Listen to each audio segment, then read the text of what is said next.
El oficio de Jaime está a punto de desaparecer. Hoy en día los niños quieren ser influencers o funcionarios. ¿Pero qué pasará con los oficios artesanos dentro de unos años? Hoy he venido hasta Betanzos para presentarte a Jaime, uno de los últimos zapateros artesanos de Galicia. Teño 79 anos. Desde os 14 anos aprendín o oficio con meu pai. Estou aquí, estou contento.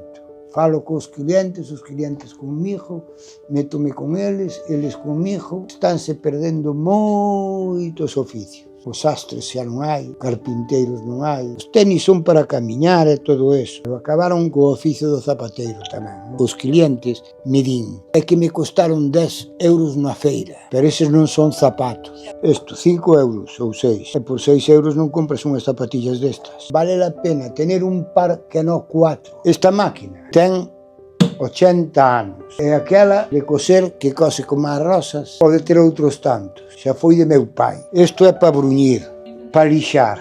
Estes son os cipillos para limpiar. Cando non teño traballo, fago isto. Miniaturas con troces de piel, paciencia. E nada máis. Non é pena que non se aprendan oficio. Os oficios se enseñan moito. Eso me lo hizo un peregrino. Esto me lo hizo una chica de Granada. Es un señor que está en Bruselas. Estoy segura de que ahí fuera hay miles de historias como la de Jaime, así que si conoces alguna te animo a que la dejes en comentarios. ¡Mua!